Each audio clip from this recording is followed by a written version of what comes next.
Something has happened in Killaloe in the last number of years. I think the Derg Business Alliance is absolutely part of that. I moved back here 5 years ago. I lived in London for 14 years. When I was young, it was a town. I was a Killaloe man. There was people on this side, there were Ballina people, didn't particularly like them. You know, they didn't like me. That was part and parcel of it. I broke more hurleys off them when I got the chance, and vice versa. But that had started to change, and there was a sense that something else was happening here. And we can talk about positivity, and there's plenty to talk about. But there was an awful lot, and is still an awful lot, of negativity in the country. And yet you find at little periods of time that there's a little bubble of something here. It's still hard, it's still a struggle, and everybody is working very hard to make their job work for them. But there's something happen, and people are willing to try and do things. And there's a phrase that that came out, was 2 towns, 1 community, which was the nature of this big group coming together. And even if you look at it in times past, Killaloe was the town, Ballina was the little village. Ballina is now bigger than Killaloe, so we apologise for any slight we ever gave you in the past. But now that we're at this position of where there's 5,000 people within the 2 towns, we have a critical mass. And it means we're substantial enough to demand other things.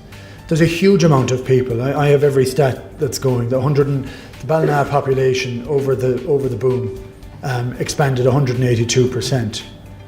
But that means people actually chose to live here. They saw something here, they recognised something here that they wanted to live in. And they didn't just come here to go and work somewhere else. They came here to be part of this little society. And there is something special here. The friends of people here, the people that have come in, there's fresh blood, there's energy, there's people with kids. They want to do something for themselves, they want to do something for their kids, they want to make certain that their kids have something to grow into. And that's what I think has made this place something a little bit different. And I've been involved in elements of it. With Claresford, which I love, is a place I used to play an awful lot as a kid, and I've been heavily involved in that. But to see the support that happens when you try and raise money for something like that is phenomenal, because we know that we're in straitened times and that everybody is struggling with elements of it, but that doesn't stop people coming forward to do it.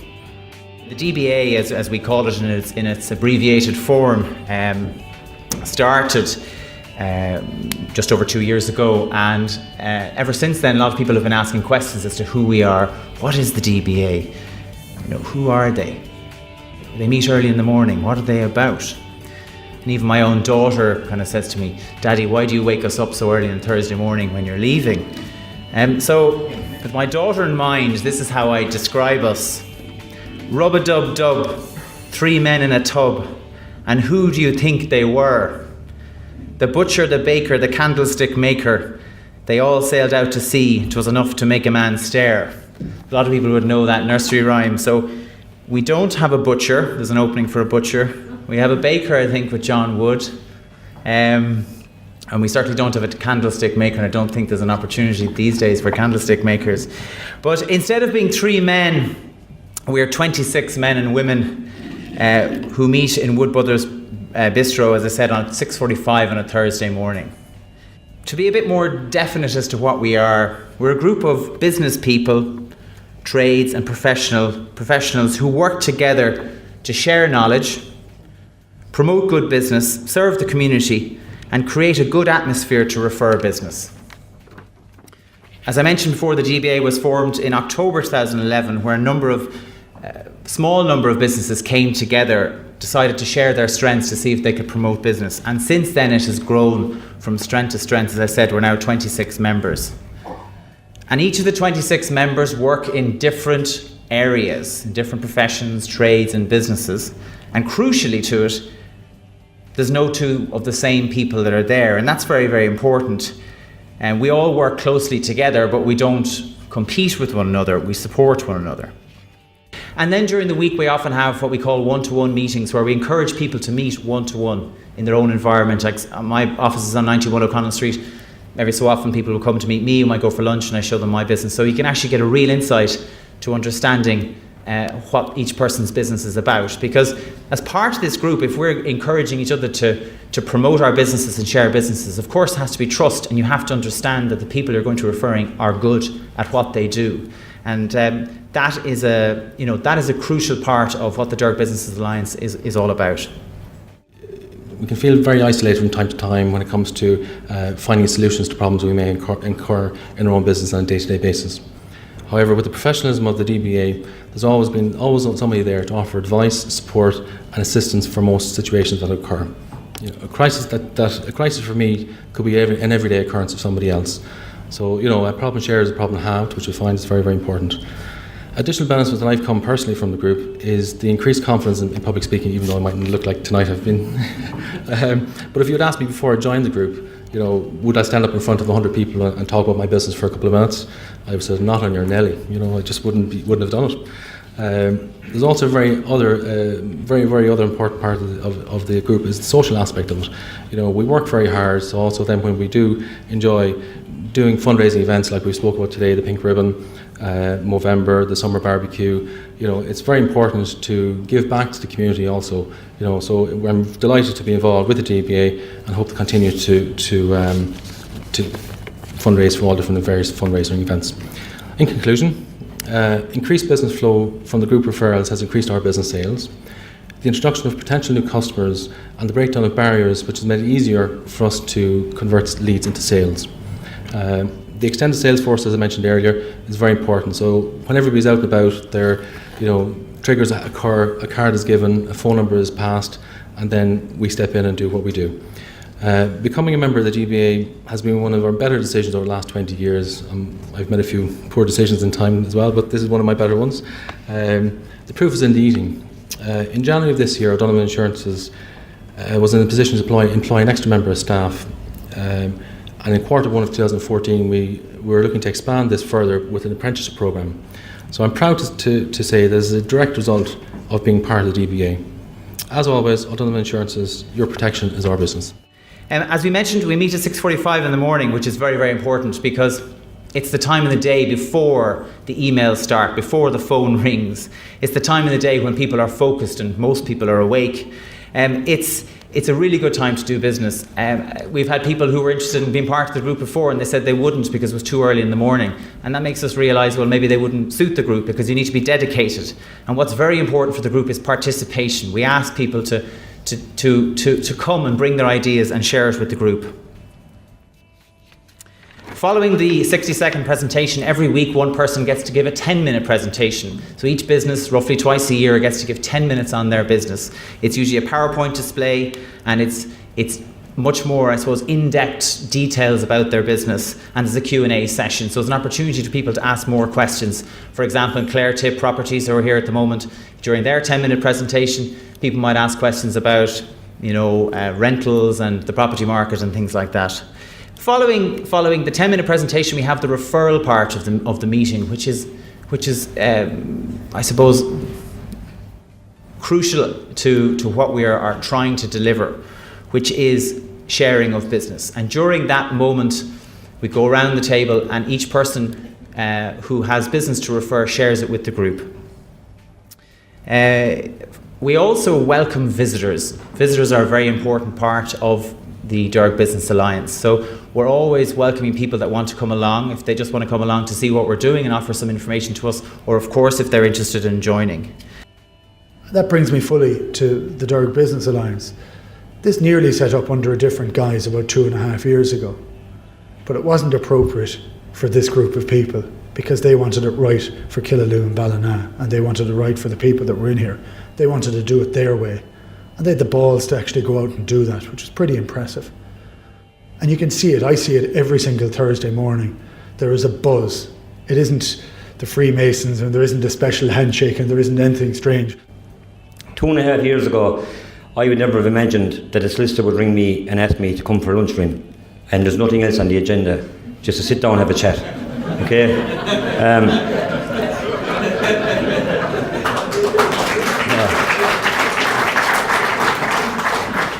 And the invitation doesn't come because that person feels he has to do it or it's necessary, he wants to. This is genuine. And it's a genuine respect that's developed over a long period of time. You don't become what we've become in the last 2.5 years by just turning up and taking things for granted. I've learned myself personally that to be around people that are so driven and so professional in how to go about their business, that it has helped me to improve the way I do my business and the people I deal with. And I know there are people down here who can tell you from time to time you meet very tricky clients and very awkward clients, and you wonder when you go home, I'm better off just telling them to shove it and stay at home. But one thing my dad always taught me was that pride doesn't put bread on the table. Sometimes you have to suck it up, get on with it, get out there as fast as you can, get your cheque in the bank and hope it cashes, and move on to the next client. The lads I work with, some of them are here in the audience tonight. As I said, we had some fabulous times. I mean, the building sites, as I said, in the 80s and the early 90s were rough places, but our humour kept us going, because B12 was inside in a canteen on a wet morning, like this morning for instance, having a laugh and a chat about the hurling season and the rugby season coming up and all, and it kind of kept us going. What does the DBA offer the consumer? So I've told you a little bit about what it can do for people in business. What does it offer the consumer, the people out there? And that again is a question that we get time and time again. All the members are vetted local businesses. There is a process you have to go through, an application process before you are accepted to come into it. It's not a case of anybody can join. So if you use the Derg Business Alliance or a member of the group, you can be guaranteed there are people who are of high quality and provide a really good service. Also, if you're involved or you engage someone from the Derg Business Alliance, you're going to get the support of all the other members of the group, because each member tends to lean on other members. I live next door to Keith Wood. I always tell people that I'm Keith Wood's neighbour. I don't say it the other way around, So, but anyway, I've seen the value of someone like Keith moving back into the area, and I've also seen the value of all those other people that Keith spoke about that have moved in and contributed. And sometimes they're looked upon, they're frowned upon, because we're local, sure, they're only blow-ins, what do they know? But they brought so much to our area. And I'm so proud of what they've done, what the people in the DBA have done, with the pink ribbon, with Movember coming up, with Peter House. They're not just sticking their hand in their pocket and giving you a few pounds expecting you to go away. They actually follow through on their promise to support you and be there for you. I'm hoping going forward the DBA will grow. I hope the people who are there now will continue to prosper and grow their business. As Seamus mentioned earlier on, because of the output of business he's got from the DBA, he's employed more people. He's not the only people in the DBA who can say that. From time to time I would take on people on sometimes permanent, sometimes temporary basis, depending how busy you are. But I've been able to maintain my business because I've kept a steady hand, and I've never tried to go too big. Some people have gone the other way, and unfortunately they're suffering now. So I'd always take advice any way it comes. And that means a free lunch with a solicitor inside Limerick on a wet Tuesday morning or a wet Tuesday afternoon, who happens to be Stephen Keogh, and you get a good laugh out of it as well. I do that every day.